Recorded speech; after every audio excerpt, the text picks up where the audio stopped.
दंडवत गोविंद गुरु बंदो अभिजन सोए। पहले भय प्रणाम तिन नमो जो आगे होए।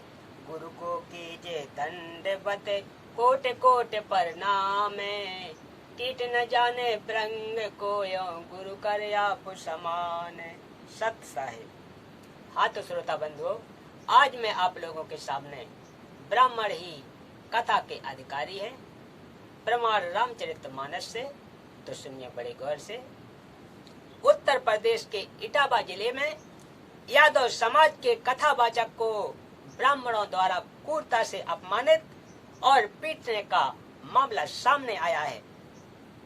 बकेश्वर थाना क्षेत्र के दादरपुर गांव में भागवत कथा कहने आए यादव समाज के भगवताचार्य व्यास मुकुट मणि का ब्राह्मण समाज के लोगों ने चोटी काटकर वीडियो वायरल कर दिया है।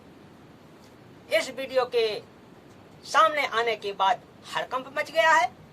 बताया जा रहा है कि भागवत कथा बांच रहे व्यास ब्राह्मण समुदाय के नहीं थे, इसलिए उनकी चोटी काट दी गई और वीडियो वायरल किया गया। भगवताचार्य ने बताया कि बाल काटने के बाद 5 घंटे तक उन्हें बंदी बनाकर रखा गया। घटना 22 जून की है। इसका वीडियो अब तेजी से वायरल हो रहा है, जिसमें कुछ लोग कथावाचक मुकुटमणि और उनके साथी के साथ मारपीट करते नजर आ रहे हैं। मामला क्या है? कथावाचक ने कहा कि यादव होने की वजह से मेरी मारपीट की गई है। वायरल वीडियो में नजर आ रहा है कि कैसे क्षेत्रवासी कथावाचक पर एक महिला के पैर छूने का दबाव बनाते हैं। दिख रहे हैं क्षेत्रवासियों की तरफ से भगवताचार्य की चोटी काटने का वीडियो सोशल मीडिया पर तेजी से वायरल हो रहा है। पीड़ित भगवताचार्य कथावाचक और उनके सहयोगी का कहना है कि वह गांव में भागवत कथा करने आए थे, तभी यहाँ के ब्राह्मण समुदाय के लोगों ने उनसे उनकी जाति पूछी। इस दौरान उन्होंने खुद को यादव बताया, फिर लोगों ने उन्हें बंधक बना लिया, उनकी पिटाई शुरू कर दी। फिर उनके साथ जो जो किया गया वह सब वायरल वीडियो में दिख रहा है। पीड़ितों का कहना है कि गांव के ब्राह्मणों ने उनसे कहा कि वह लोग ब्राह्मणों के गांव में कथा करने कैसे आ गए। पीड़ितों का साफ कहना है कि यादव होने की वजह से उनके साथ सब किया गया। यहाँ तक कि भागवत कथा के दौरान जो महिला परीक्षित थी, उसके पैरों पर जबरन नाक रगड़वाई और महिला के मूत्र से हम पर छिड़काव किया गया। मुकुटमणि यादव ने कहा कि उन्होंने नंबर लिया, हमारे बेटे से पूछा। बेटे के नाम में जैसे ही यादव सुना तो उन्होंने कहा कि यह 300 देरी के ब्राह्मणों का गांव है।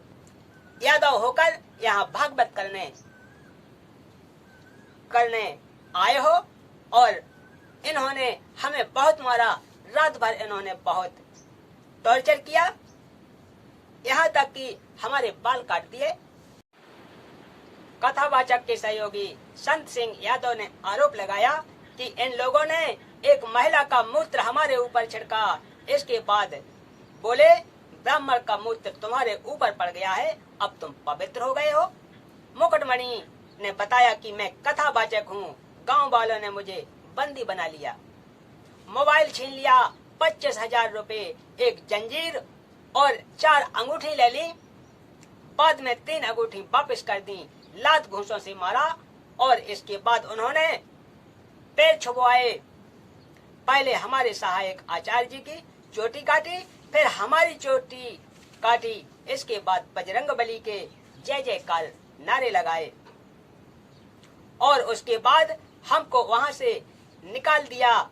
वजह ये थी कि हम जाति के यादव हैं और उन्होंने कहा हमें ब्राह्मण वक्ता चाहिए। तो मैंने कहा कि ये तो तुम पहले सोच लेते, पहले तो तुमने पूछी नहीं जाति, बाद में आपने जाति पूछी। जैसे ही उन्होंने हमारे मुंह से यादव सुना तो बोले, यह गांव ब्राह्मणों का है, यहाँ आप कथा नहीं कह सकते।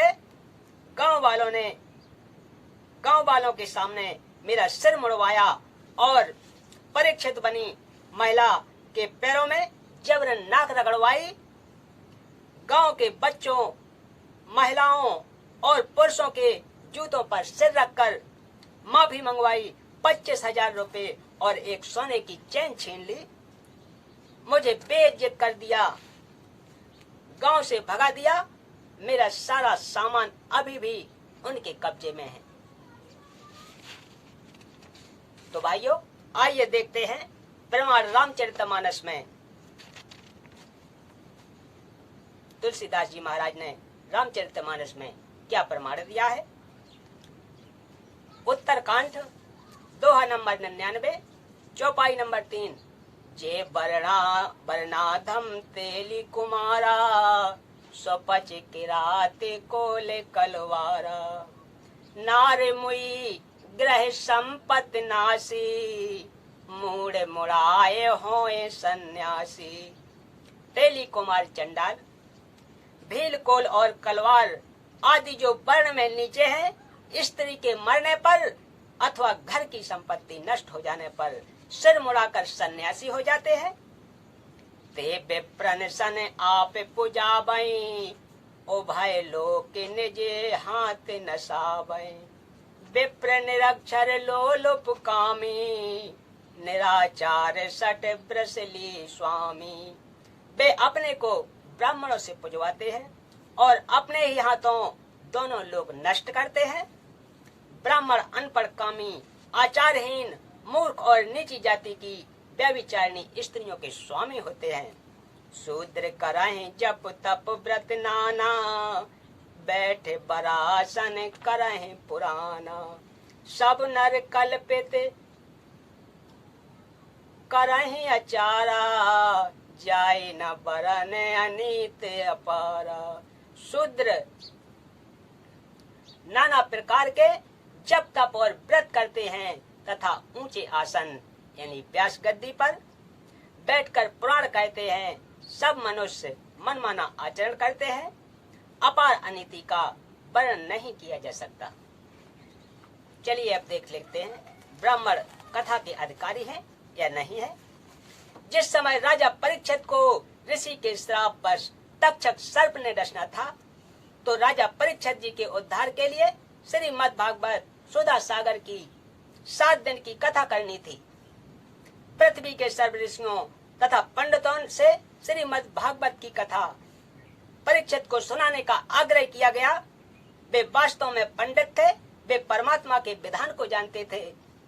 उनको यह भी पता था कि 7वें दिन परिणाम आएगा।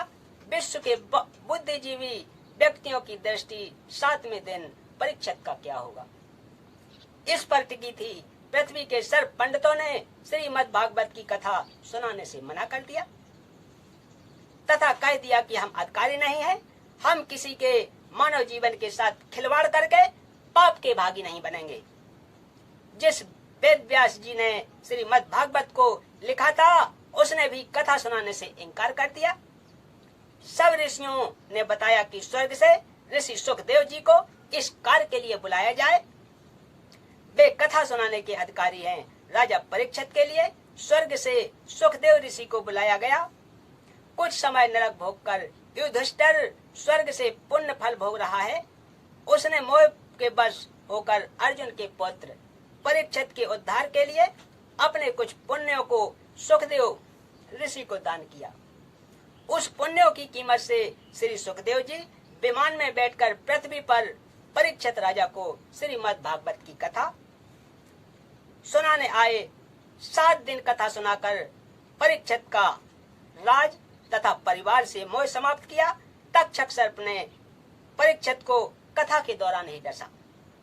उसी समय राजा की मृत्यु हो गई, परंतु कथा सुनने से परीक्षित का ध्यान संसार से हटकर स्वर्ग के सुख में लीन था। राजा के पद पर रहते हुए परीक्षित ने बड़े बड़े धर्म यज्ञ किए थे, जिस कारण से उनके पुण्यों का ढेर लगा था। वाणी में परमात्मा का विधान बताया है। कबीर जहाँ आशा तहाँ बासा होई, मन क्रम वचन सुमरियो सोई।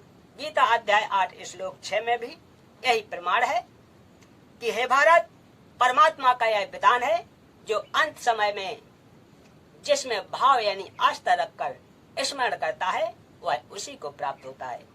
इसी विधान अनुसार राजा परीक्षित का जीव स्थूल शरीर त्याग कर जो सर्व विष से मर गया था, सूक्ष्म शरीर युक्त सुखदेव ऋषि के साथ विमान में बैठकर स्वर्ग में चला गया। बोलो सतगुरुदेव की जय।